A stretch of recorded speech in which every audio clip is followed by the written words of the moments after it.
Amen.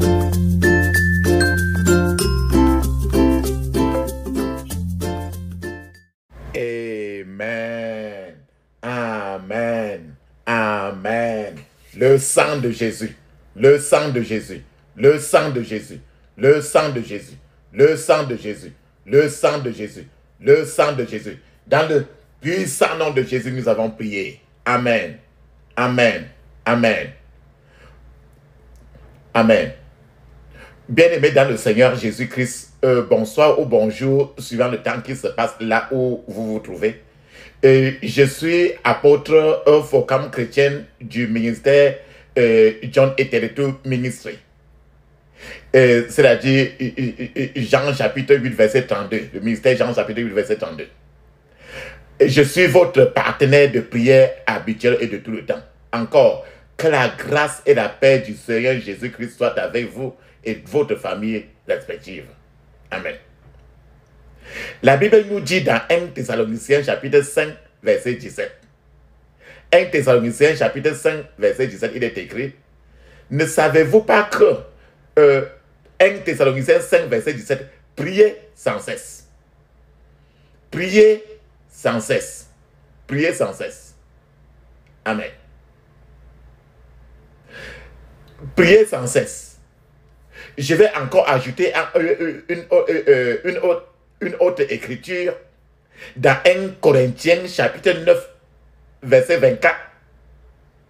Il est écrit: ne savez-vous pas que sur un stade, tous les concurrents courent pour gagner et cependant, un seul remporte le prix. Courez comme lui, de manière à gagner. Dans d'autres versions de la Bible, on dit encore 1 Corinthiens chapitre 9 verset 24. Il est écrit encore là-bas: ne savez-vous pas que ceux qui courent dans le stade courent tous, mais qu'un seul remporte le prix. Courez de manière à le remporter. Amen. Papa, maman, frères et sœurs, c'est dans ce verset qui parle de la course et qu'il faut gagner. Donc, notre thème de prière aujourd'hui, c'est prier pour courir et gagner la couronne de la vie. Prière pour courir et gagner la couronne de la vie. Amen. La Bible nous dit ici dans 1 Corinthiens 9 verset 24, il dit que ne savez-vous pas que sur un stade, tous les concurrents courent pour gagner et cependant, un seul remporte le prix. Courez comme lui, de manière à gagner. La Bible dit très bien, courez comme lui. Lui, c'est qui? Courez comme Jésus en a couru aussi. Il est venu sur la terre. Il a couru, il a remporté lui seul. Il a remporté le prix. Il a remporté, il a porté la couronne. Il nous a dit, toi et moi, que nous devons faire la course spirituelle. Que, papa, maman, que tu ne sais pas que depuis le jour où tu as donné ta vie à Jésus, tu étais alors sur un stade spirituel dans lequel nous tous ceux qui ont donné leur vie à Jésus sont sur un stade, que tu le sais, que tu ne le sais pas. Le jour où tu as donné ta vie à Jésus, tu es sur un stade. Et nous sommes tous des concurrents. La Bible dit que ne savez-vous pas que sur un stade, la vie spirituelle, c'est un stade spirituel. Tous les concurrents courent. Toi et moi, que tu ne veux pas, tu dois être en courir pour gagner. Et cependant, un seul remporte le prix. Courez comme lui de manière à gagner. Ça veut dire qu'il y a des gens qui courent, mais les chances de gagner sont faibles. Parce qu'il y a des gens qui courent vite, les gens qui courent très lentement, les gens qui ne courent même pas. Et il y a des gens même qui ne sont même pas au stade. Mais on prend le cas de ceux qui sont dans le stade ici. Donc, ceux qui sont en train de courir, il y a des gens qui courent très lentement. D'autres qui sont en train de courir plus que le Seigneur. D'autres même qui sont en train de courir avec le Seigneur. Lentement, quand tu cours pour remporter des prix, tu dois courir suivant les normes du Seigneur Jésus. Les normes connectées au ciel. Ne savez-vous pas que ceux qui courent dans le stade courent tous? Le jour où tu as donné ta vie à Jésus-Christ, c'est le jour où tu étais sur un stade. Donc, quand tu es sorti du ventre là, tu étais déjà sur le stade. Mais qu'un seul remporte le prix. Que chacun, que tu le veux ou pas, doit remporter le prix. Papa, maman, qu'est-ce que je veux dire à ce niveau? Notre voyage en tant que chrétien est apparenté à une course qui doit mener au ciel. Et le chemin de cette course-là est Jésus. Parce que Jésus, lui seul, il est le chemin de la vie, la vérité. Le chemin de la course dans lequel nous tous, on est. C'est le chemin Jésus-Christ. C'est lui l'arbitre de la course. Quand vous dites que Jésus est le chemin, nous entendons le chemin vers le ciel. Toute course, la course, doit avoir toujours un début. Et toute course doit toujours avoir une fin. Mais le fait que quelqu'un commence une course ne signifie pas toujours qu'il va terminer cette course-là. Ainsi, c'est pour ça que l'apôtre Paul a dit dans 1 Corinthiens 9, 24, il a très bien dit que ne savez-vous pas que beaucoup de gens peuvent se lancer dans une course pratique, mais qu'un seul recevra le prix. Il vous dit de courir afin que vous puissiez obtenir votre prix. Ça veut dire qu'il y a des gens qui sont en train de courir, mais ils courent pas la façon qu'ils vont gagner. Parce que dans la course, il y a un certain nombre de règles qu'il faut respecter pour ne pas être disqualifié. Quand tu es même qualifié, tu dois respecter toutes les règles.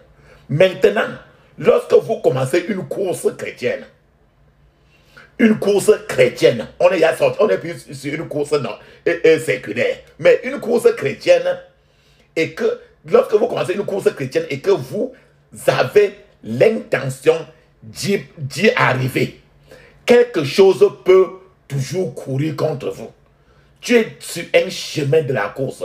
Imagine que tu es sur une piste où tu es en train de faire la course. Vous êtes en train de faire la course. Bon, quelque chose toujours sera toujours en train de courir contre toi. Cette chose-là vous poursuivra. Et si vous ne regardez pas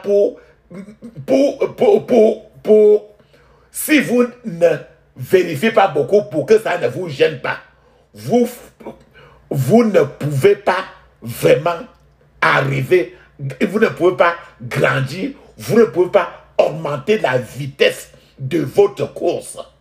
Parce qu'il y a des choses en route qui peuvent vous rendre la course lente. C'est-à-dire que d'autres fois, certains gens sont plus rapides que toi à cause peut-être de certains lourds fardeaux qui sont en toi. Si vous ne vous intéressez pas à certaines choses qui peuvent vous freiner, si vous n'êtes pas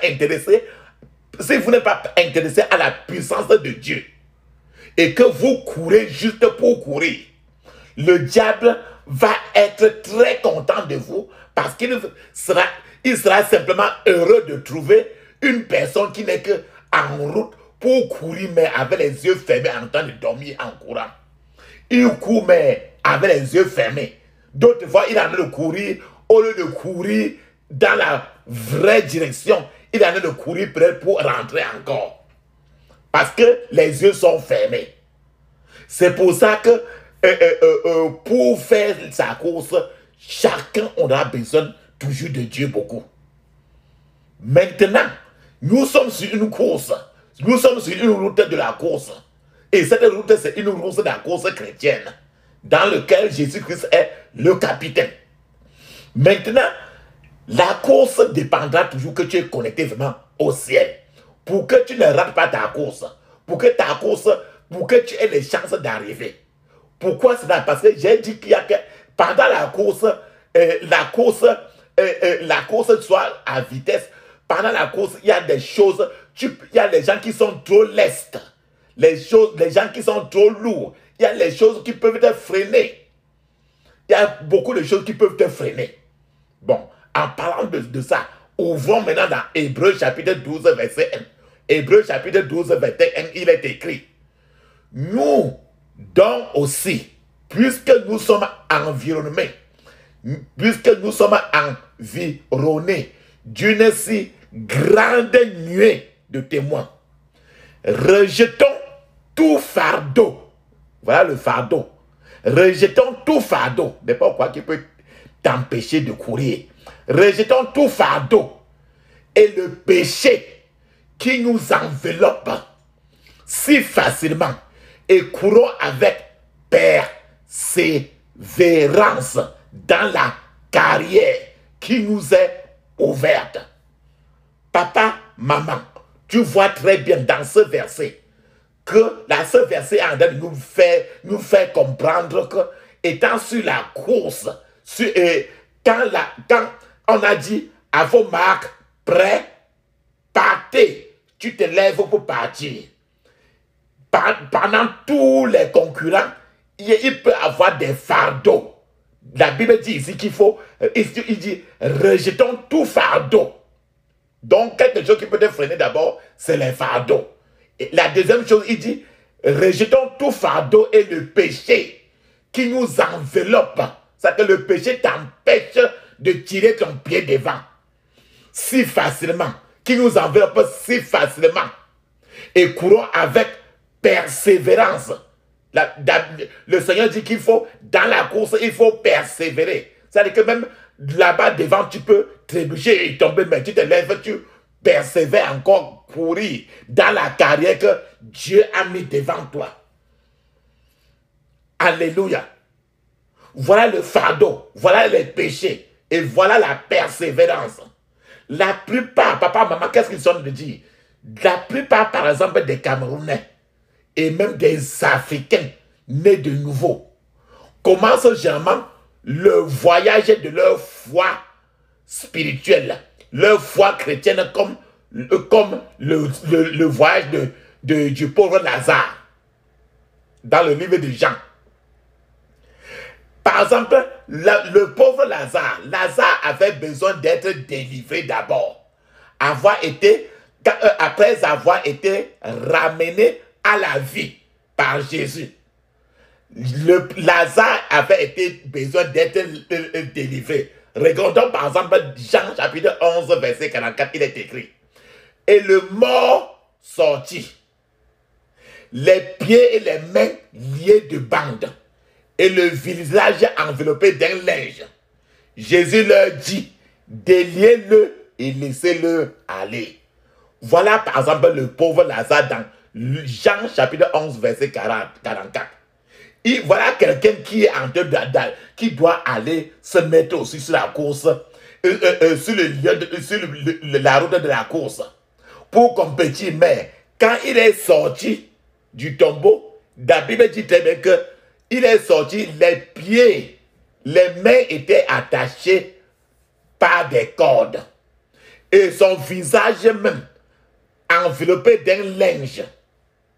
Ce qui fait que quand il est comme ça, les pieds étant attachés, il ne peut pas avancer facilement. Et les mains aussi attachées, il ne peut pas être libre d'avancer. Le visage enveloppé d'un linge, ça veut dire que il ne peut pas avancer clairement parce que au lieu de partir droitement, il peut être en train de partir vers la brousse. Ce qui fait que c'est pour ça qu'il dit que les Camerounais, plusieurs Africains partout commencent leur course étant d'abord, ils ont besoin d'abord de la délivrance. C'est pour ça que Jésus a dit au pauvre Lazare, quand il est sorti de la tombe, il a dit, déliez-le et laissez-le partir à la course. Donc plusieurs frères et sœurs Camerounais ou tous les autres pays ont besoin d'abord de la délivrance avant d'aller faire la course spirituelle.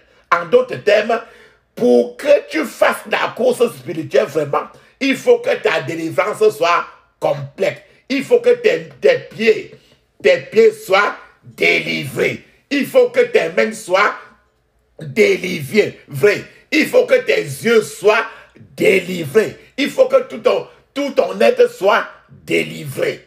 Afin que tu commences, que tes oreilles soient délivrées pour que tu écoutes les règles de la course du capitaine de la course qui n'est que Jésus. Donc il faut que tu puisses écouter. C'est ainsi que c'est pour ça qu'il dit que la plupart des Africains débutent le christianisme. Parce que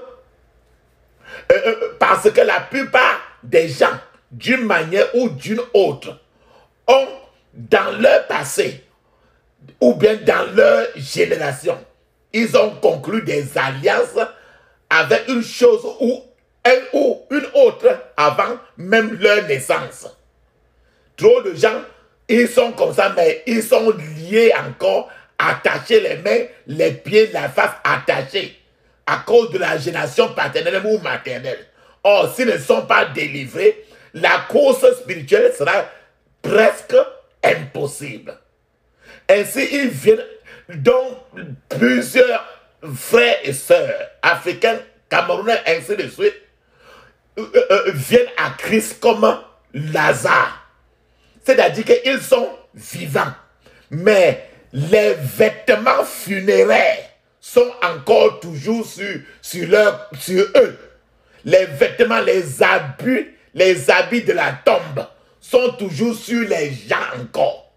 Et il y a beaucoup de gens sous de telles servitudes, sous de tels esclavages. Il y a beaucoup de croyants qui portent toujours encore des vêtements funéraires sur eux. Bien que tes yeux physiques ne verront pas. Mais tout leur spirituel, âme, esprit est encore couvert de vêtements spirituels. Ce genre de vêtements que le Lazare avait en lui quand il est sorti de la tombe. Donc, avec ce vêtement funéraire, Lazare ne pouvait pas bouger. Donc, plusieurs frères et sœurs, avec tous ces vêtements funéraires, bouger devient impossible. Ces vies difficiles dans la vie des chrétiens africains, camerounais, sont des vêtements funéraires. Bien que ces bien-aimés sont sauvés, ils sont sanctifiés, oui, et qu'ils sont remplis du Saint-Esprit, mais ils portent toujours encore leurs vêtements funéraires. Et ils ont besoin d'être déliés avant de partir faire cette course spirituelle. C'est pour ça que Jésus a dit au pauvre Lazare, il a dit, déliez-le et laissez-le partir. Déliez-le d'abord avant qu'il aille commencer la course spirituelle de la vie. Alléluia. Donc plusieurs bien-aimés ne pourront pas comprendre ce qui se passerait s'ils ne sont pas délivrés.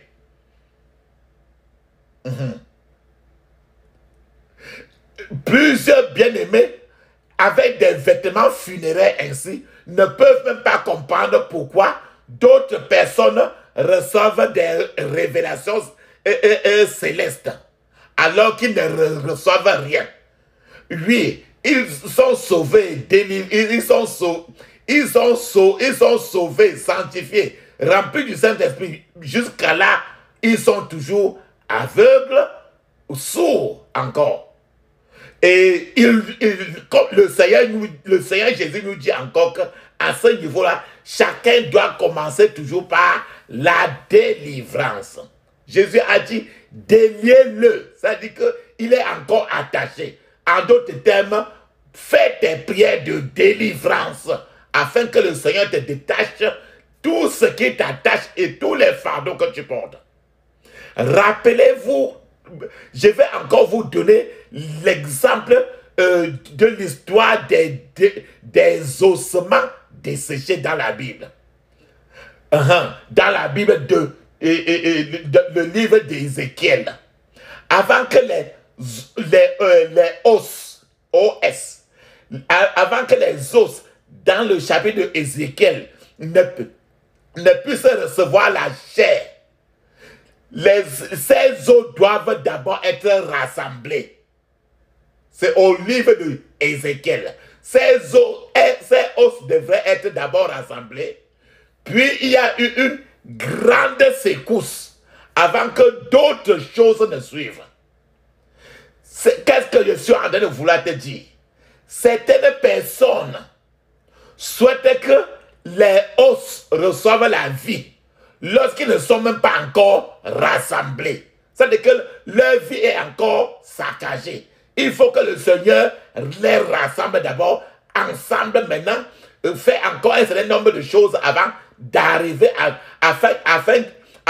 c'est tout un processus. Mais lorsque tous les ossements desséchés d'un enfant de Dieu sont rassemblés, tout ce que vous possédez est déposé sur l'autel spirituel de Dieu. Vous ne pouvez rien cacher devant Dieu. Tous les ossements secs, rassemblés peuvent alors recevoir la vie spirituelle, la vie en Jésus. C'est la puissance de Dieu qui peut ébranler, c'est-à-dire secouer les gens avec une armée. Par conséquent, nous avons de nombreuses entreprises, de nombreuses affaires, marchés qui ne progressent pas. Nous avons beaucoup de malades même, des gens malades qui ne sont pas hospitalisés. Nous avons des gens qui sont confinés, c'est-à-dire attachés, c'est-à-dire liés, mais qui marchent encore en route librement. Mais la Bible ne nous a pas trompés à ce sujet-là. La Bible nous a fait comprendre ce qui empêche beaucoup de gens de faire leur course, de courir la course dont je suis en train de parler. Et la Bible nous a fait comprendre ce qui ralentit l'homme dans sa course. Nous avons dit que c'est les fardeaux et aussi c'est le péché. C'est ça, les fardeaux que chacun porte en lui et le péché que chacun porte. Je suppose que vous êtes enfant de Dieu et que si vous n'êtes pas encore né de nouveau, vous feriez mieux de naître de nouveau avant de mourir. Je ne parle pas de ceux qui n'ont même pas pris le départ de la course spirituelle dont nous parlons. Je parle de ceux qui veulent avancer, mais qui sont lents. Je parle de ceux qui ne veulent pas, qui veulent avancer, mais qui sont lents. Le diable a utilisé beaucoup d'esprits mauvais contre l'être humain, contre l'homme. Amen. Et la Bible dit que nous n'avons pas à lutter contre la chair et le sang, mais contre les dominations, contre les autorités, contre les princes de ce monde de ténèbres, contre les esprits méchants dans les lieux célestes. Papa, maman, ceci est écrit dans Éphésiens chapitre 6, 12. Beaucoup de chrétiens ont des esprits de mensonges qui opèrent encore dans leur vie jusqu'à aujourd'hui. C'est pour ça que nous avons lu que le péché ralentit la course spirituelle. Plusieurs enfants de Dieu, plusieurs chrétiens, plusieurs pasteurs, plusieurs hommes de Dieu ont encore le péché de mensonge attaché totalement à leur vie. Ce sont ce poids du péché-là, ce péché facilement visible, que l'ennemi utilise contre les uns et les autres pour nous ralentir sur la course. Dans la course, c'est-à-dire que ça devient un poids qui ralentit la course, notre course pour remporter le trône. Qu'est-ce que je suis en train de dire? de nombreuses personnes sont également sous l'emprise du tabac, l'emprise de l'alcool, l'emprise de la fornication, l'emprise de la colère, ainsi de suite. Sont toujours des fardeaux qui attachent et empêchent la vitesse dans la course. L'esprit d'amertume est aussi toujours en train d'empêcher beaucoup de personnes de travailler, d'avancer avec vitesse sur le stade de la course spirituelle. Pour tout un chacun qui voudrait courir de façon à remporter. L'esprit de peur empêche aussi beaucoup de gens de travailler et cet esprit-là aussi détruit, limite les gens beaucoup. Pourtant, cet esprit de peur, suivant la Bible, Louis II, cela a été mentionné au moins 365 versets dans lesquels n'aie pas peur est répété dans la Bible. Elle est répétée dans la Bible 365 fois. Ce qui fait que à chaque jour, le Seigneur te rappelle, toi et moi, maman, toi, moi, papa, que n'aie pas peur, je suis avec toi. Un autre esprit, c'est l'esprit de oisiveté. Cet esprit de oisiveté a fait que de nombreux chrétiens sont devenus des ateliers de travail du diable. Amen. Un secret est le suivant. Si un enfant de Dieu reste au même endroit et qu'il continue à recevoir toujours des bombardements réguliers, des esprits mauvais, et cet enfant de Dieu n'entre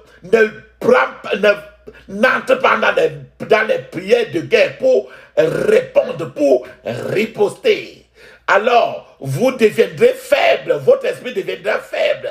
Et si cette attaque dure longtemps, l'esprit de la personne peut s'affaiblir et puis vous demanderez ce qui se passe dans la vie de cette personne. Je vais vous donner encore un autre esprit. L'esprit de convoitise aussi est encore une lourdeur. C'est quelque chose qui est grippé aussi dans la vie de plusieurs. Cet esprit de convoitise détruit tant de vies. Tant de vies. Il y a aussi l'esprit d'inquiétude. Cet esprit d'inquiétude a transformé beaucoup en un tas d'ossements. Ça veut dire que cet esprit d'inquiétude a tourné trop de gens en un tas d'ossements. Il y a aussi un esprit de tristesse. La tristesse. Cet esprit de tristesse a tant de captifs. Ce sont les choses que le diable a utilisées contre nos vies. Si vous ne laissiez aucun espace libre aux esprits maléfiques dans votre vie, ils n'entreraient pas. Et une chose est sûre, papa, maman, Dieu ne change jamais. Le diable ne change non plus. La parole de Dieu non plus, jamais. Alors, qui va procéder au changement entre nous Dieu, entre toi, Dieu, entre moi et Dieu et Satan? Papa, maman, toi et moi devons procéder au changement. Toi et moi devons changer. Dieu est le même. Avant que tu ne t'assoies pour prier, avant que tu n'ailles à l'église, Dieu est le même, aujourd'hui et éternellement. Il est le même. Pendant que vous entendez ce message, il est le même. Pendant que vous asseyez pour prier après ce message, il est le même. Quand tu en es de clôturer le message, c'est donc nous qui devons changer. La parole de Dieu est définitive. La parole de Dieu est là. Peu importe ce que vous dites contre la parole de Dieu. La parole de Dieu dit toujours ce qu'elle dit. Si vous courez plus vite qu'elle, vous devrez à un certain moment retourner vous reconnecter à cette parole de Dieu là. Si vous êtes lent derrière, pendant que la course spirituelle est en train de continuer, si vous êtes lent en arrière. C'est vous qui devez rattraper votre retard. La parole de Dieu ne rentrera pas pour vous chercher. C'est vous-même qui devez rattraper votre retard. La parole de Dieu demeure éternellement pour toujours. Et elle ne changera pas. Le péché ne change jamais. Le péché reste un péché. Peu importe la façon dont nous pouvons utiliser la peinture blanche pour la peindre, le péché restera toujours péché. Et elle est péché. Dieu l'a appelé péché. Dieu n'est pas corruptible. Ainsi, papa et maman, beaucoup de gens qui viennent à Dieu dans cette partie du monde commencent toujours leur voyage comme celui de Lazare. C'est-à-dire que Lazare, qui a été appelé du tombeau, étant limité par les mains attachées, les pieds attachés, la face attachée, et il va comme ça pour faire la course.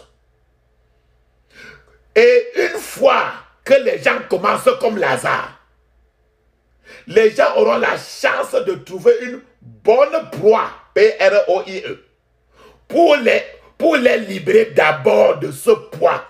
En d'autres termes, quand tu commences ta course, tu dois d'abord faire des prières pour te décharger de ce poids de la génération. Si ce poids n'est jamais complètement enlevé de vous, vous constaterez que votre voyage spirituel, en tant que chrétien, ce voyage sera lent dans la course. Lent. Et si les gens enlèvent partiellement le poids qui pèse sur eux,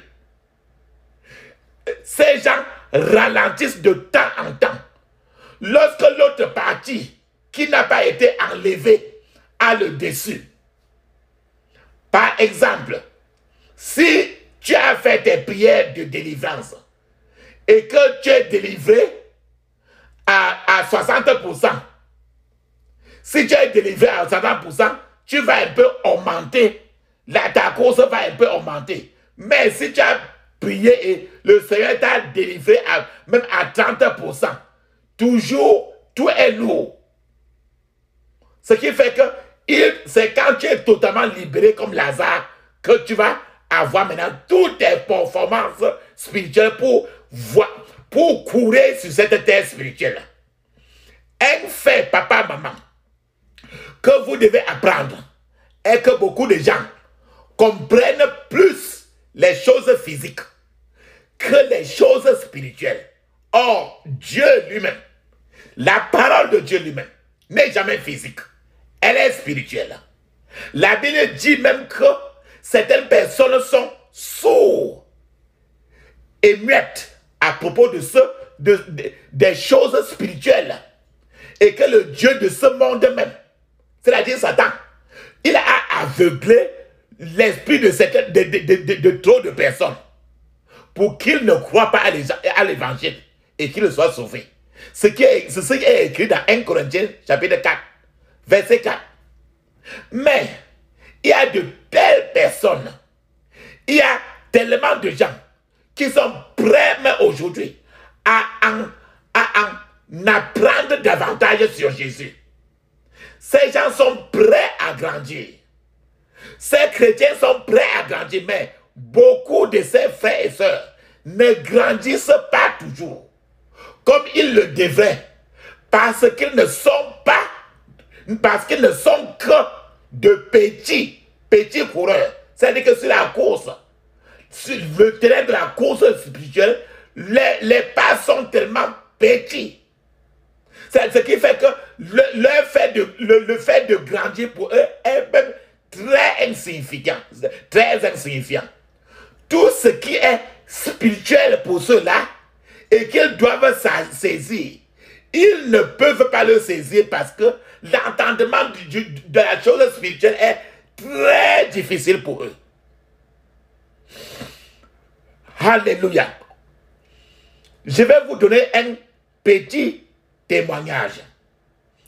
Il y a de nombreuses années, un frère en Christ a donné un cours d'éducation pour les adultes dans une école particulière où les adultes vont travailler souvent dans la journée, reviennent le soir pour suivre les cours.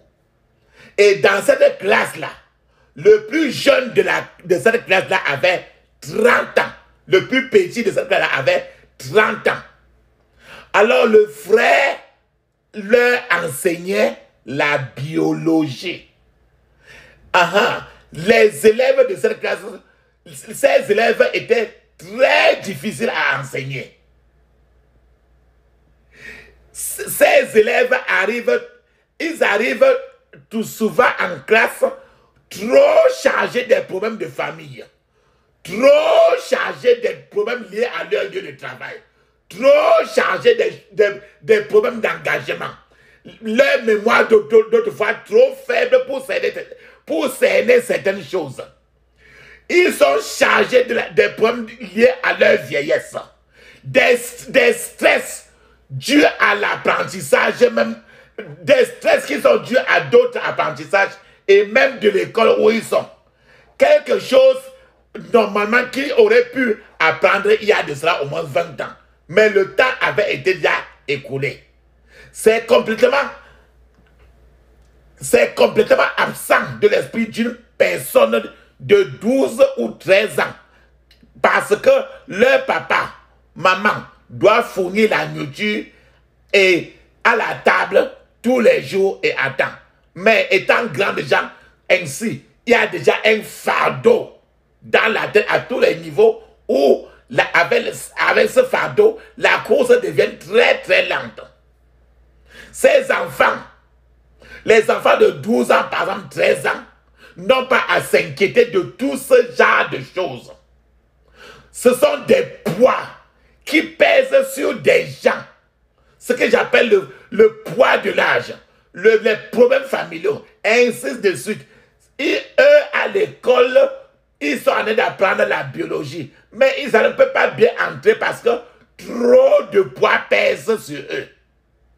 Ce sont des poids qui pèsent sur ces gens et ne peuvent pas les laisser partir facilement. Donc ce que le maître leur enseignait, ils ne le comprenaient pas. Que je rentre encore dans la Bible. Jésus lui-même était avec ses propres disciples pendant 3 ans et demi. Jésus lui-même leur enseignait.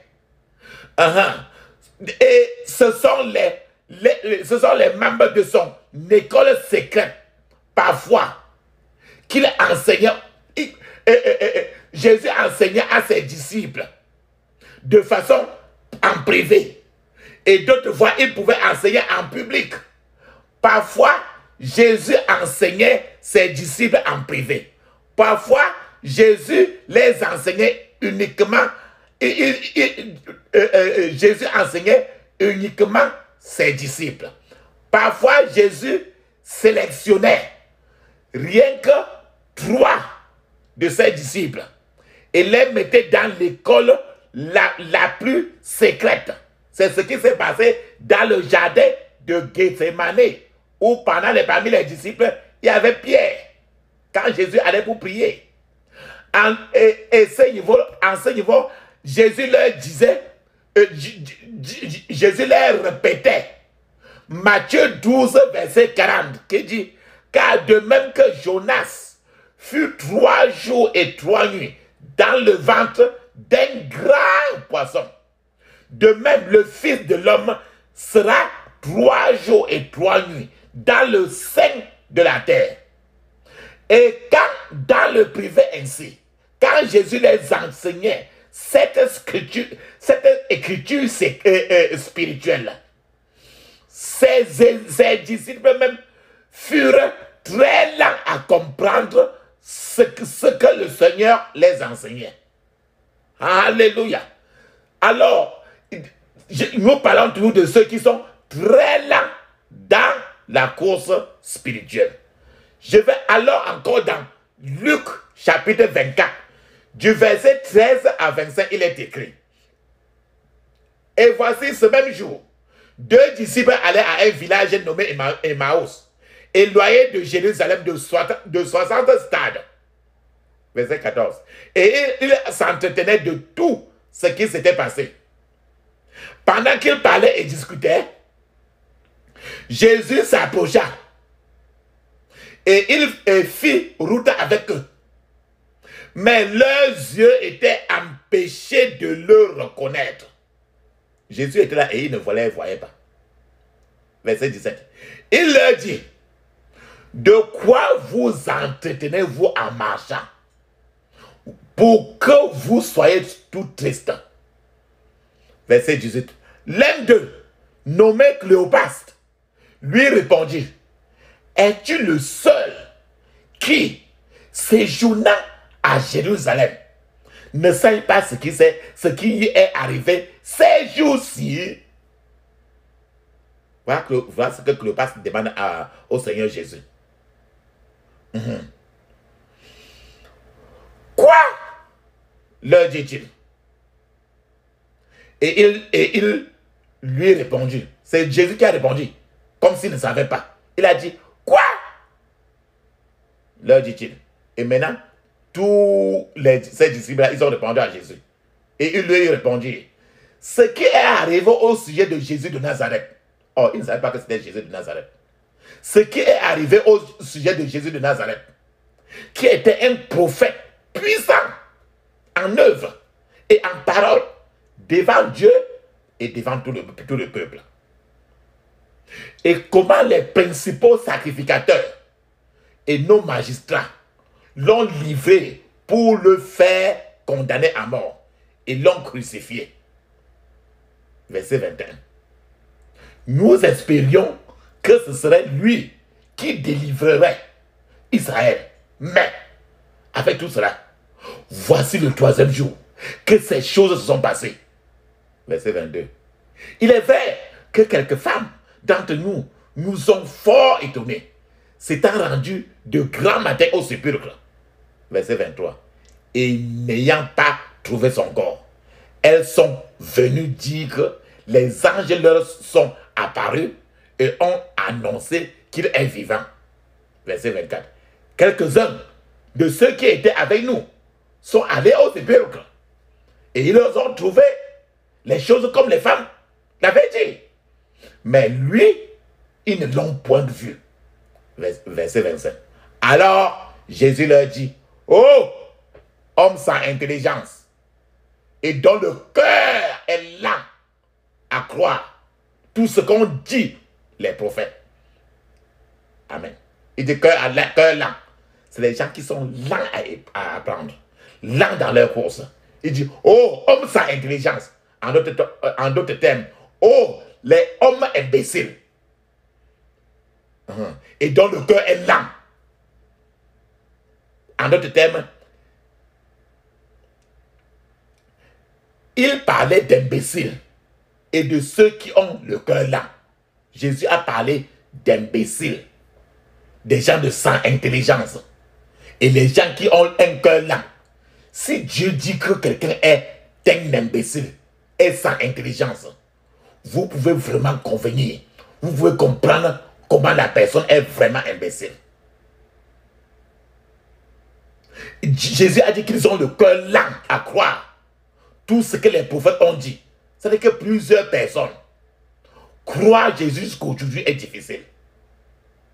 Cœur lent à croire tout ce que les prophètes ont dit. Nous avons donc aujourd'hui des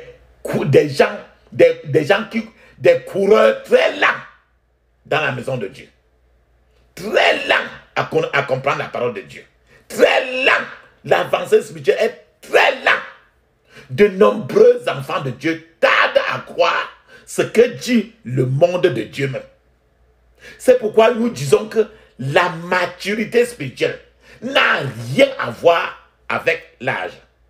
C'est-à-dire que tu peux avoir été dans l'église pendant plus de 30 ans, 40 ans, 50 ans, mais depuis que tu es là, tu n'as jamais avancé. C'est pour ça qu'on dit que c'est les gens qui sont très lents.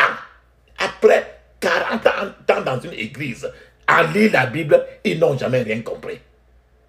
La maturité spirituelle n'a rien à voir avec l'âge ou l'ancienneté sur la terre. Dieu ne fait pas exception de personne.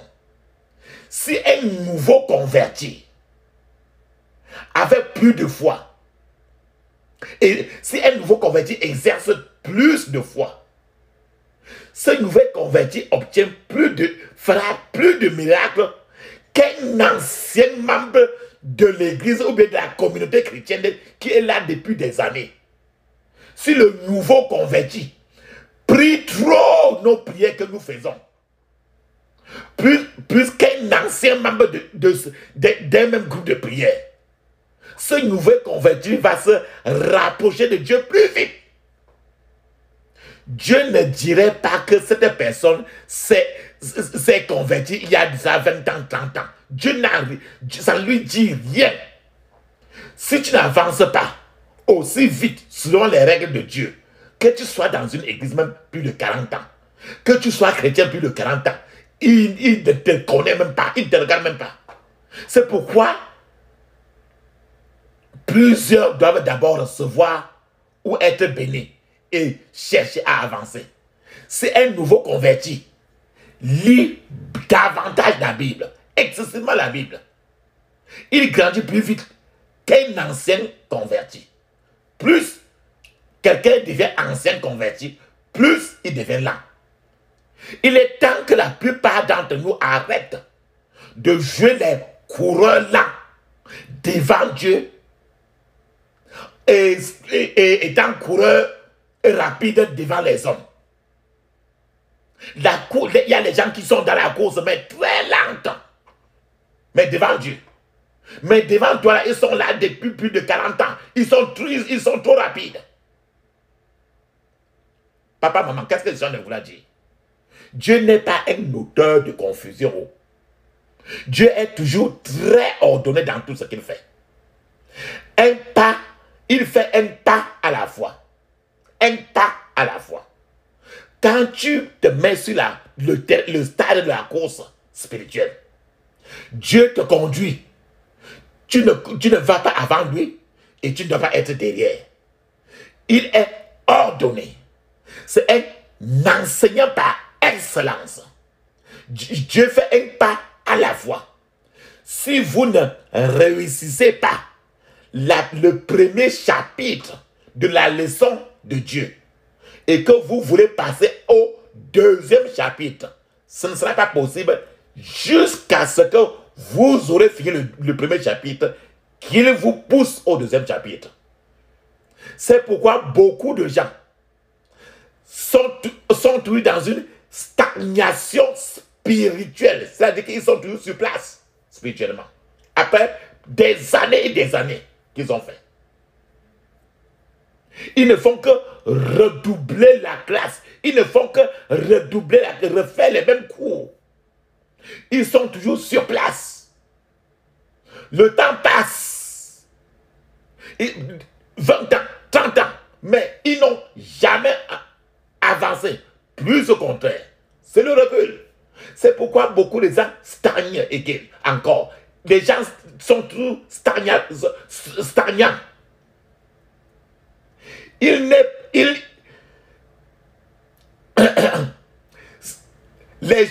Plusieurs gens ne sont pas sincères.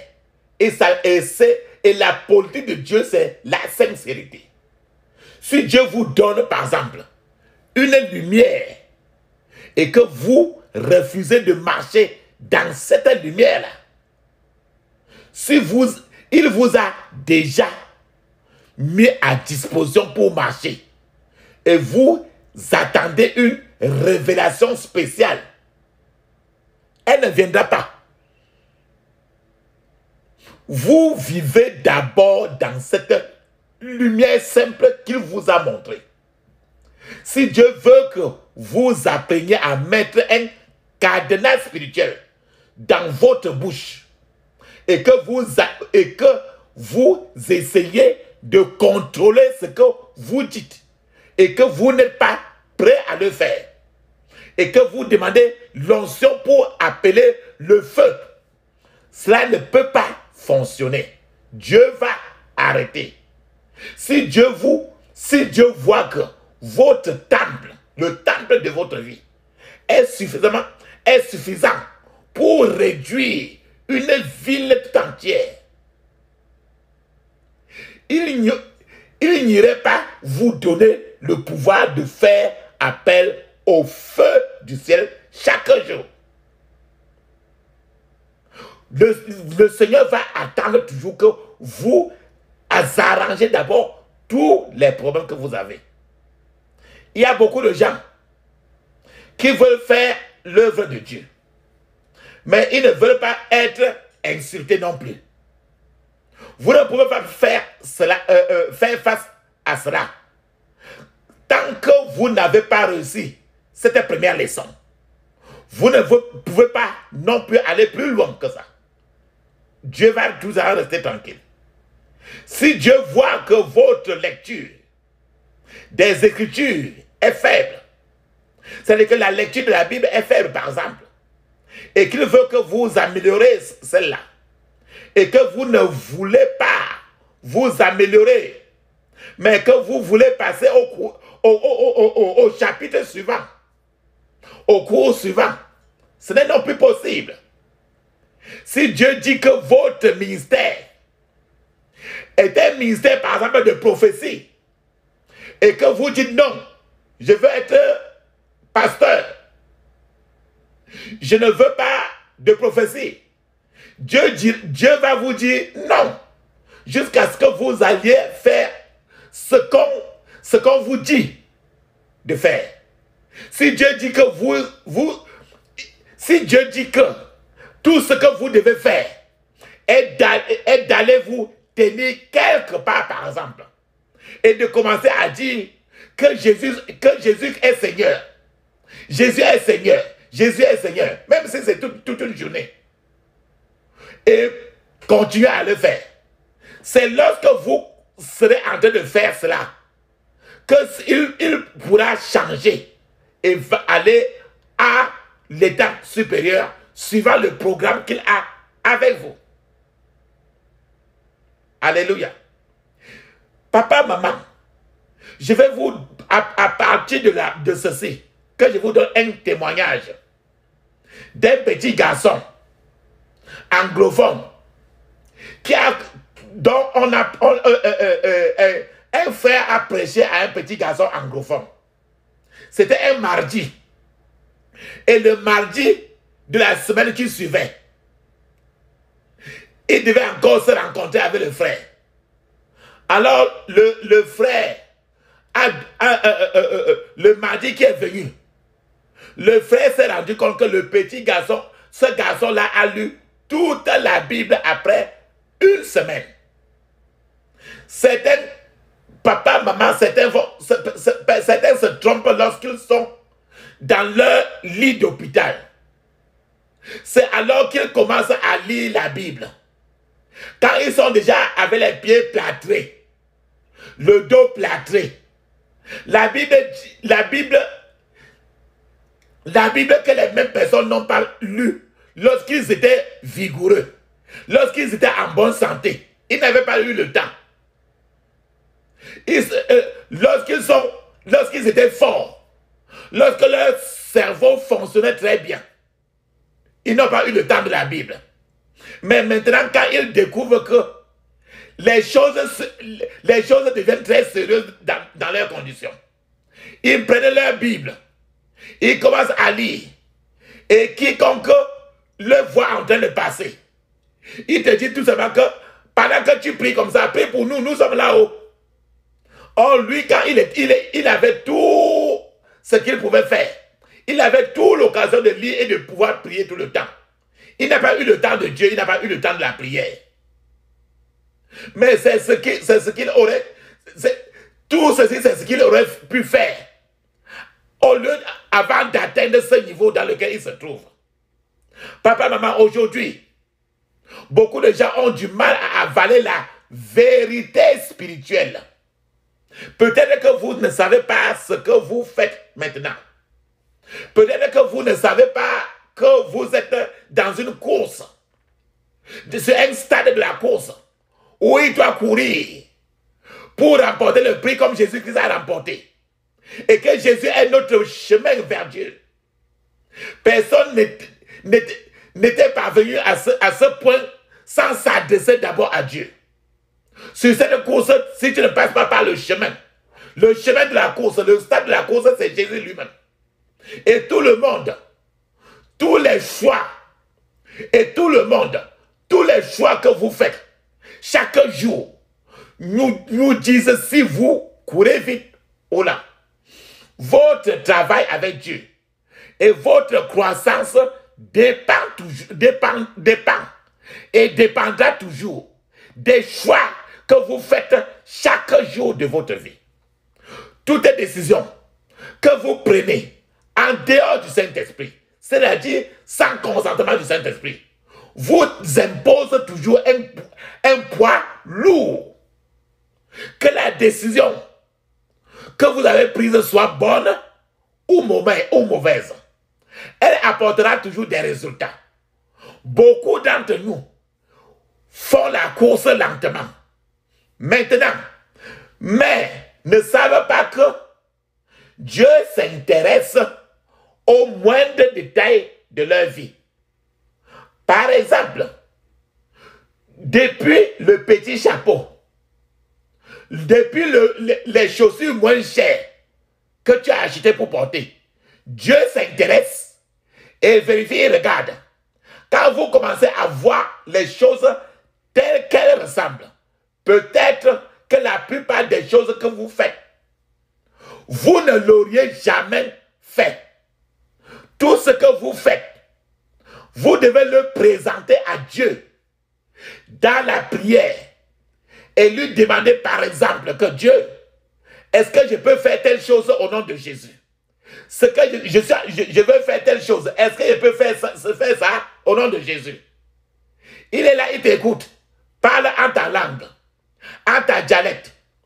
Peut-être que le plantain, le macabo, que vous avez acheté dans la rue, sur le marché local, vous a causé, vous a amené les maux d'estomac que vous auriez dû éviter si le Seigneur, si vous auriez demandé à Dieu.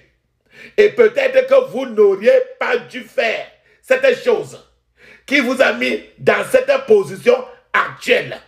Si vous l'aviez demandé, si vous aviez demandé à Dieu auparavant.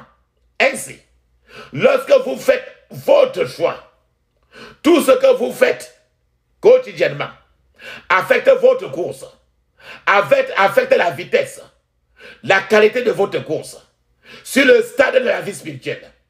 Et vous pourriez faire un choix qui vous ralentit. Vous pouvez faire un choix qui vous ralentit facilement. Amen. Je vais ouvrir encore la Bible pour vous donner un exemple. Il existe un exemple complexe entre Abraham et Lot. Lot. Abraham avait choisi Canaan. Son frère Lot avait choisi les villes de la plaine. Et ces villes de la plaine sont devenues finalement Sodome et Gomorrhe. Le fait que cela soit beau aux yeux de Lot, c'est pourquoi la Bible dit, parce que Lot avait choisi les villes de la plaine, parce que c'était très beau à ses yeux. Mais la Bible dit que ce qui est beau à tes yeux, écoute ce que la Bible dit par rapport à ce qui est beau à tes yeux. Le Proverbe 16, verset 25 dit que la voie qui paraît droite à un homme peut finalement conduire à la mort. Cela n'aurait pas l'air mauvais aux yeux de quelqu'un. Cela aurait l'air bien jusqu'à ce que lorsque le résultat de ton choix, de ta décision commence à tomber, alors ce résultat devient alors amer dans la bouche. Je vais alors encore aller dans l'exemple de Moïse. Le choix de Moïse. Moïse a choisi de suivre les Israélites dans leur séjour en Égypte. Parlons du choix de Joseph. Joseph a choisi la prison au lieu de commettre la fornication avec la femme de Potiphar. Rappelle-toi que la femme de Potiphar était derrière Joseph pour demander toujours que tous les jours, elle voulait à tout prix que Joseph entre dans la fornication avec elle. Regardons encore le cas de Daniel. Daniel a choisi de manger les légumes au lieu de manger la belle viande du roi qui était la nourriture des idoles. Regardons le choix de Adam dans le jardin d'Éden. Le choix que Adam a fait dans le jardin d'Éden lui a causé la mort spirituelle. Le choix que Isaac qui était le frère jumeau à Jacob, enfant de Isaac, le choix que Isaac a fait lui a coûté son droit d'aînesse. Son droit d'aînesse. Le choix que Judas Iscariot a fait lui a valu son apostolat. Papa, maman, vous devez donc changer en remettant chaque détail de votre vie entre les mains de Dieu. Les zones de votre vie qui ne sont pas remises entre les mains de Dieu vous feront tomber et continueront à vous faire reculer. Puis, vous deviendrez un coureur lent sur le stade spirituel de la vie. Et Dieu va se demander à un certain niveau ce qui vous arrive finalement. Si vous continuez à concentrer votre attention, à vous comparer des autres, à regarder les autres êtres humains, vous certainement échouerez. Parce que laissez la tête chacun un seul. Ne vous comparez à personne. Lorsque les gens détournent leur attention de Dieu, c'est alors qu'ils commencent à échouer. Et le diable, à ce niveau-là, commencera à se réjouir. Parce que le diable est content quand les enfants de Dieu échouent. Si vous détournez votre attention de Dieu, vous ne saurez peut-être même pas ce que Dieu est en train de vous dire. Parce que vous avez détourné votre attention et que vous vous concentrez maintenant sur une autre chose qui n'est pas ce que Dieu vous dit. Ainsi, lorsque Dieu bouge, vous êtes toujours à l'endroit où il était auparavant. Vous n'êtes plus ensemble.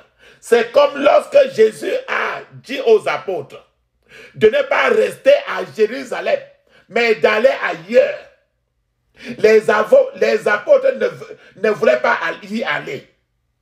Dieu allait plus vite que les apôtres. Alors Dieu a suscité la persécution et les a dispersés. Mais nous remercions Dieu de ce qu'en chemin, les apôtres ont prêché la parole de Dieu. Qu'est-ce que je veux dire? Chaque fois que les enfants de Dieu sont rassemblés, les gens des ténèbres, les gens obscurs, le méchant, viennent toujours autour des enfants de Dieu pour espionner ceux qui ne sont pas sérieux, ceux qui ne suivent pas Dieu quand Dieu est en train d'agir. Je me souviens d'une croisade où une personne démoniaque est venue et cette personne a confessé que lorsque la croisade le plus souvent commence, les sorciers et sorcières n'opèrent pas en ce moment-là. Et que pendant la prédication de la croisade, certains sorciers et sorcières s'enfuiront. Et bien d'autres le plus souvent restent. Et cette personne démoniaque disait que immédiatement quand les prières se poursuivent après la croisade, les sorciers et sorcières sont maintenant en train de chercher dans le monde spirituel les gens dont le cœur est distrait. Et immédiatement quand ils rencontrent dans le monde spirituel les gens sur place dont le cœur est distrait, lorsqu'ils les voient, ils leur donnent une gifle maléfique à cette personne. Alors, quand la personne reçoit la gifle maléfique, alors la personne perd la totale concentration dans la prière. C'est pour ça que certains vont à la croisade ils vont à la croisade pour être délivrés maintenant, alors qu'ils portent encore plus de charges. Et imaginez quelqu'un qui est venu avec une charge et maintenant, pendant la délivrance, il a encore une autre charge supplémentaire. Ainsi, vous ne devez jamais perdre de vue de Dieu. Restez connectés dans la course sur le stade de la vie spirituelle. Restez toujours en accord avec l'auteur et le consommateur de votre foi. Les enfants de Dieu croyants qui prient et qui prononcent la parole de Dieu ont toujours une bouche ointe par le Saint-Esprit. Ainsi, l'une des ruses du diable est d'utiliser sa propre bouche contre les enfants de Dieu. C'est pourquoi nous devons prononcer notre parole très prudemment. Ce qui doit sortir de notre bouche doit être des paroles très prudentes. Si vous faites une fausse déclaration, papa, maman, retirez-la très rapidement et corrigez-vous. Parfois, cela nécessite un travail acharné et un entraînement, mais tout est possible. Rappelle-toi très bien, papa, maman. Dans Job chapitre 22, verset 28, il est écrit, tu prendras une décision et tu la verras se concrétiser. La lumière brillera sur tes chemins.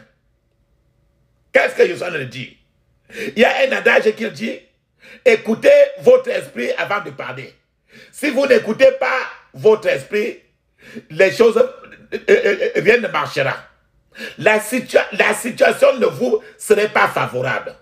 Tout le monde dit que, par exemple, si par exemple tu es au Cameroun, et le plus souvent tu ouvres la bouche, tu dis que le Cameroun, ce n'est pas bien. Il me faut quitter. Le pays, ce n'est pas bien. L'Amérique, ce n'est pas bien. Le Cameroun, ce n'est pas bien. Le Gabon, ce n'est pas bien. Ton pays dans lequel tu es, tu dis toujours que le Cameroun va mal. C'est gâté. Au fur et à mesure que vous le confessez, cela deviendra ainsi parce que vous êtes dans le décréter. Parce que la Bible dit que priez pour Jérusalem. Vous êtes comme ça en train de prier pour votre pays.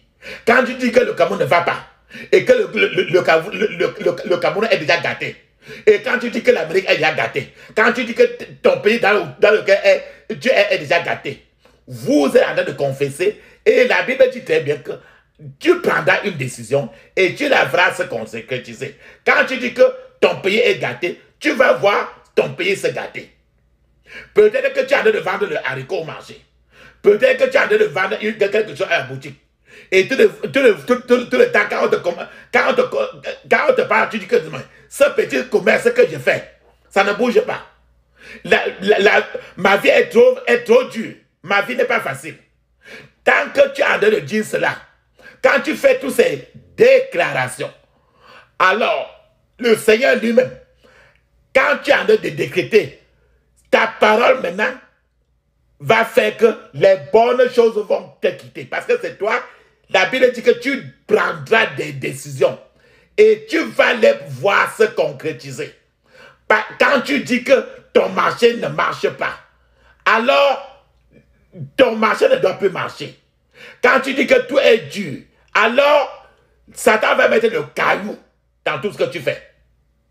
Parce que la Bible dit très bien que Job 22, 28, il dit que tu prendras une décision et tu la verras se concrétiser. Tu as pris une décision que ta vie n'est pas facile. Satan va t'aider à mettre le caillou. Tu dis que ton pays est gâté. Satan va t'aider à mettre le caillou dans ton pays.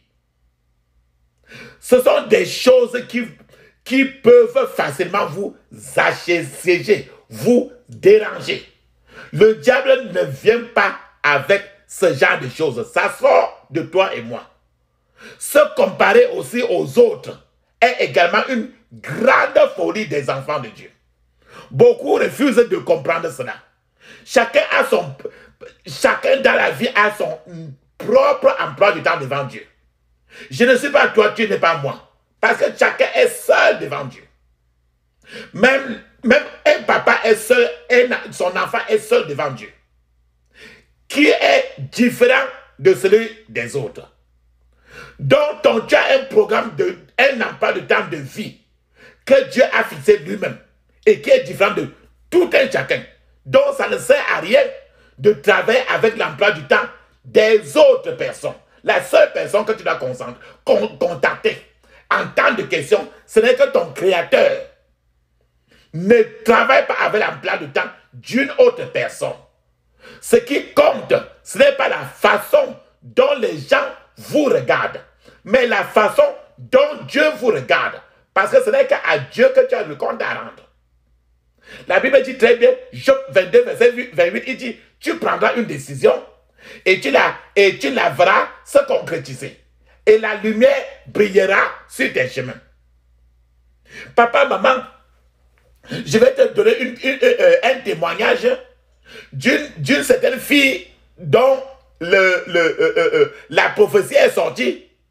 Elle devait jeûner pendant 7 jours. Alors les gens ont commencé à se moquer d'elle comme elle est en train de jeûner pendant 7 jours. Elle va jeûner 7 jours ainsi là. Elle va devenir trop maigre. Alors les gens ont commencé même à se moquer. Mais Dieu lui a rappelé très bien que vous deviendrez maigre physiquement. Mais je veux que vous grassissez spirituellement. Ce qui est bien après, ceux qui se plaignaient que la sœur est devenue de plus en plus maigre pendant qu'elle a de jeûner, c'est eux-mêmes qui ont commencé à courtoiser la sœur pour que la sœur maintenant prie maintenant pour eux. Tout le monde a oublié que c'était les mêmes bouches qui disaient à la sœur qu'elle va maigrir et mourir. Amen. Amen. Je vais encore ouvrir la page de Jean, chapitre 21, de 20 à 22, il est écrit. Pierre s'étant retourné, vit venir après eux le disciple que Jésus aimait. Celui qui, pendant le souper, s'était penché sur la poitrine de Jésus et avait dit, Seigneur, qui est celui qui te livre? Verset 21. En le voyant, Pierre dit à Jésus, et celui-ci, Seigneur, que lui arrivera-t-il? Jésus lui dit, si je veux qu'il demeure jusqu'à ce que je vienne, que t'importe? Toi, suis-moi. Amen. Regardons très bien ce verset. Jésus a dit à Pierre, Pierre, tu dois t'occuper de tes propres affaires. Ne mets plus les yeux dans les affaires des autres. C'est pour ça qu'il a dit, si je veux qu'il demeure jusqu'à ce que je ne vienne, que t'importe-t-il? En d'autres termes, occupe-toi de tes choses. Laisse les choses des autres. Jésus dit à Pierre que sa propre vie est différente de celle d'une autre personne. Ce verset montre que ta vie, papa, maman, est différente de n'importe qui, d'une autre vie. Donc, quoi qu'il arrive, votre cas n'est pas le pire. Beaucoup se comportent comme si ce qui leur arrive n'était jamais arrivé à personne auparavant. Ce n'est pas vrai. C'est la tromperie totale du diable. C'est ce que le verset Jean 21, de 20 à 22 est en train de dire. Il n'existe aucun type de problème que Dieu ne puisse résoudre. Il n'y a aucun type de problème qui ne soit jamais arrivé à quelqu'un auparavant et il a trouvé une solution. Qu'est-ce qui nous fait penser que vous ne feriez pas partie de ceux qui obtiendront une solution?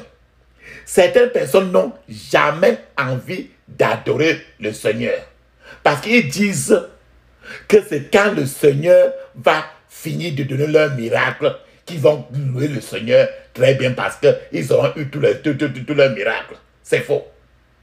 Les choses auraient pu être pires sans que le Seigneur soit là, papa, maman. La quantité de vie spirituelle que vous avez reçue dépend toujours, papa, maman, de la manière dont votre doctrine réduit l'excès de poids que vous portez dans votre course spirituelle.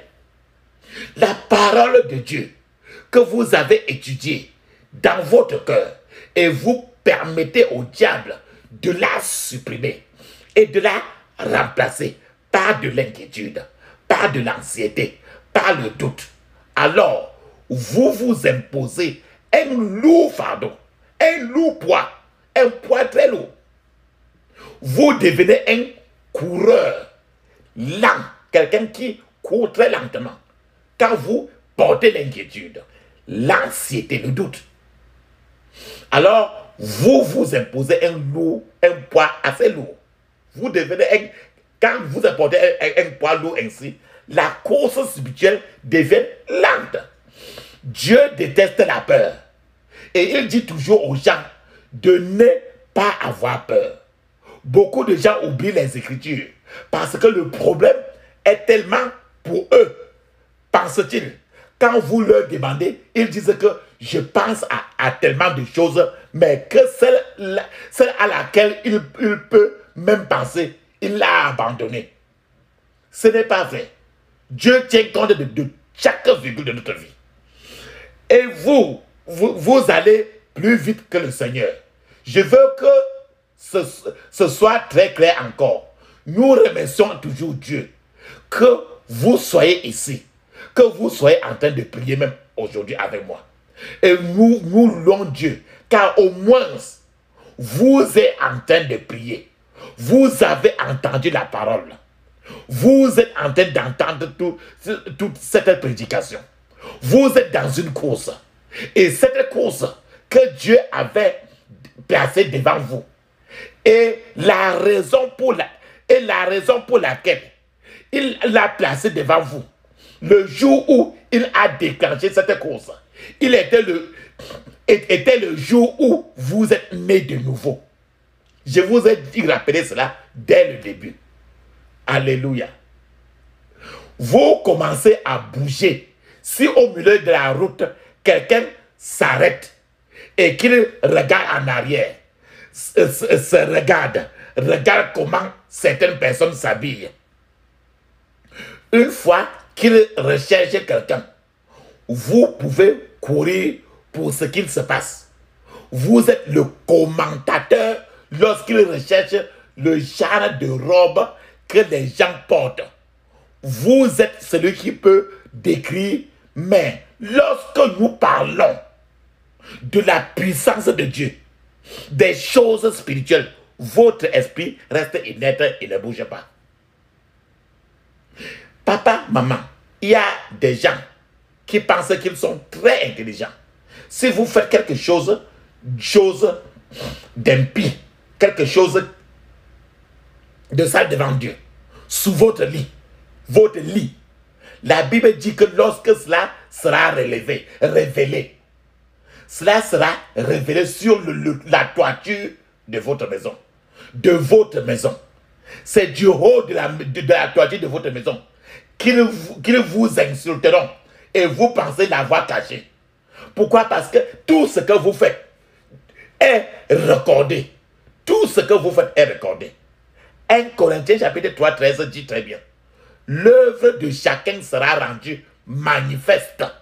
Je répète encore. 1 Corinthiens 3, 13 dit. L'œuvre de chacun, toi et moi, sera rendue manifeste. Car le jour la déclarera. Dans le jour, il y a la lumière. Car elle sera révélée par le feu. Et le feu éprouvera quelle est l'œuvre de chacun. Alléluia. Je vais vous dire quelque chose pour les révélations. Des choses qui étaient cachées. Que je vous donne un témoignage encore. Comme j'ai dit dans 1 Corinthiens 3, 13, dit très bien que l'œuvre de chacun, que tu sois pasteur, que tu sois dans une église, que tu sois quoi que ce soit, l'œuvre de chacun sera rendue manifeste. Car le jour, et non la nuit, le jour la déclarera. Car elle sera révélée par le feu. Et le feu éprouvera quelle est l'œuvre de chacun. Un témoignage.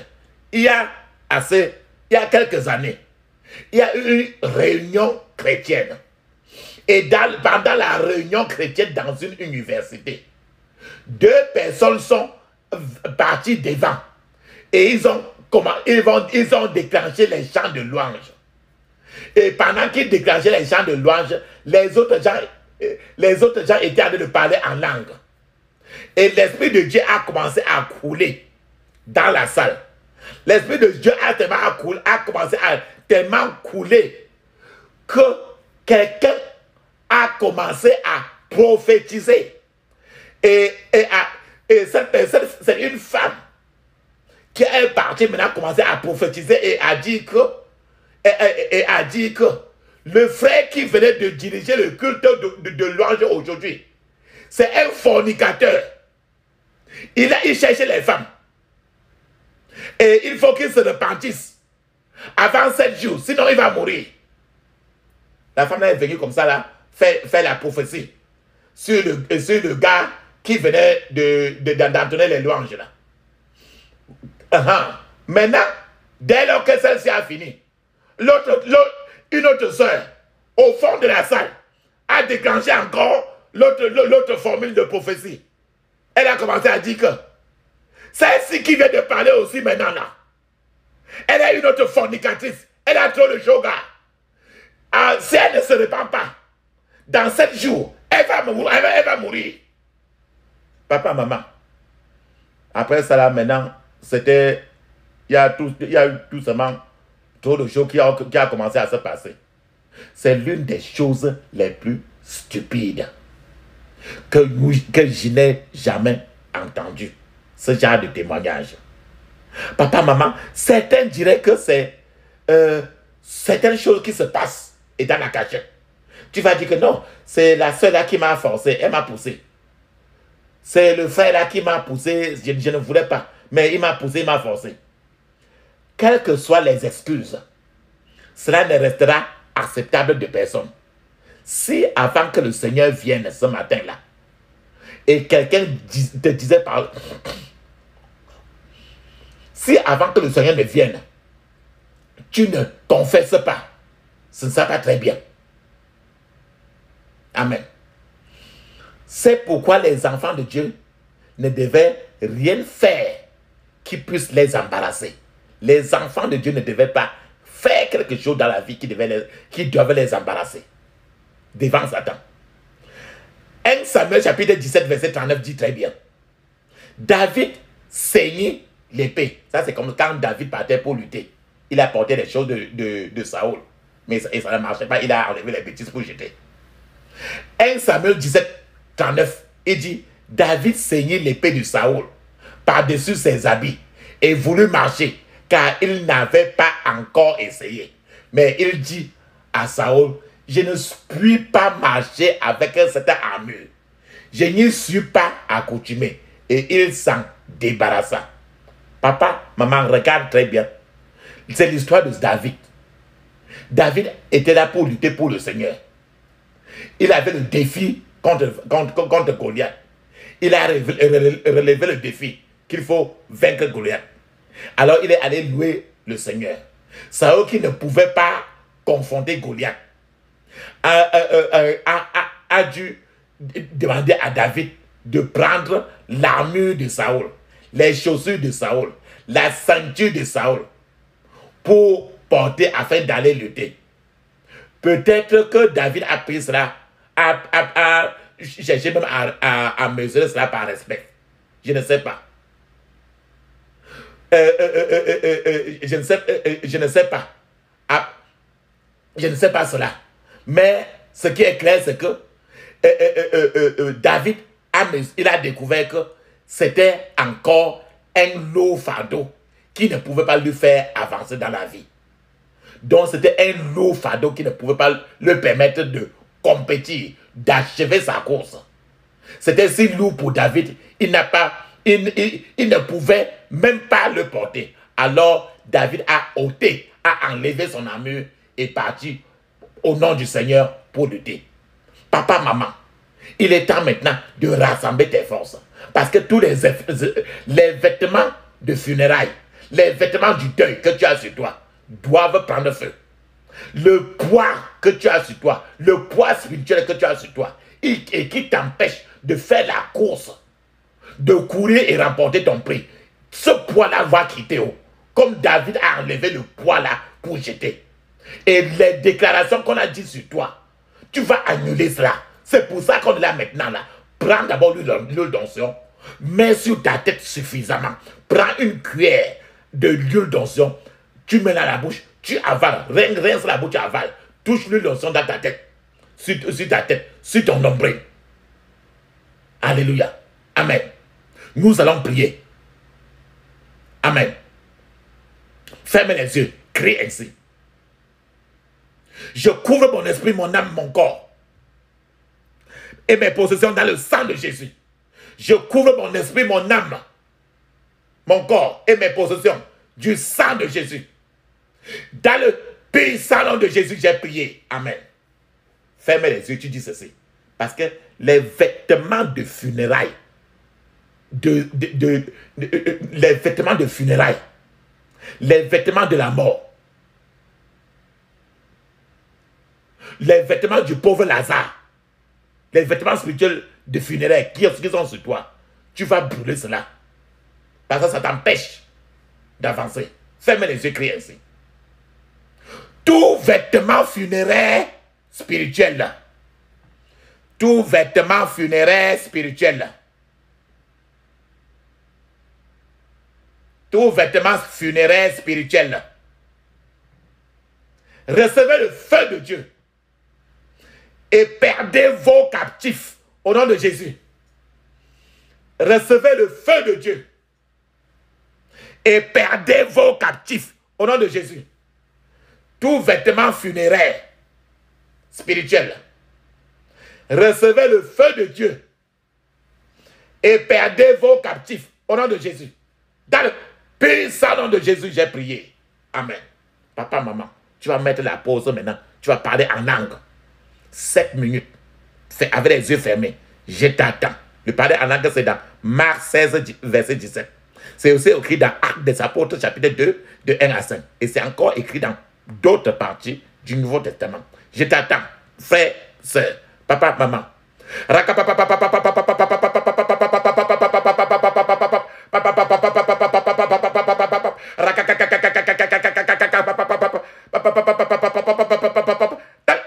Salon de Jésus, j'ai prié. Amen. Mais remercie mon papa, maman. Ferme les yeux maintenant. Crie fortement. Tout le poids spirituel qui est sur toi et qui t'empêche de faire la vitesse sur ton terrain de la course spirituelle. Ce poids-là, tu vas enlever. Il te faut perdre le poids. Oh. Il te faut perdre le poids. Tu vas perdre le poids. Tout ce poids spirituel maléfique qui ralentit ta vie spirituelle, tu vas brûler cela jusqu'au centre. Ferme les yeux maintenant, crie ainsi. Tout poids spirituel maléfique qui ralentit ma vie spirituelle, tout poids spirituel maléfique qui ralentit ma vie spirituelle, tout poids spirituel maléfique qui ralentit ma vie spirituelle, recevez le feu de Dieu. Brûlez ensemble au nom de Jésus. Recevez le feu de Dieu. Brûlez ensemble au nom de Jésus. Répète encore. Tout poids spirituel, maléfique, qui ralentit ma vie spirituelle, recevez le feu de Dieu et brûlez ensemble au nom de Jésus. Dans le puissant nom de Jésus, j'ai prié. Amen. Papa, maman. Mets une pause maintenant. Ne dis pas Amen. Ne dis pas merci. Ferme les yeux. Nous allons appeler le Dieu de lit qui certainement nous répondra par le feu. Ferme les yeux. Ouvre ta bouche. Ne dis pas Amen. Ne dis merci. Ne dis absolument rien. Feu, feu, feu, feu, feu. Feu, feu, feu, feu, feu. Feu, feu, feu, feu, feu. Feu, feu, feu, feu, feu, feu. Puissant nom de Jésus, nous avons prié. Amen. Merci, mes papa, maman. Du courage. Amen. Maintenant, ferme les yeux. Toutes les mauvaises déclarations qu'on a faites sur toi, ou bien les mauvaises déclarations qui sont sorties de ta bouche.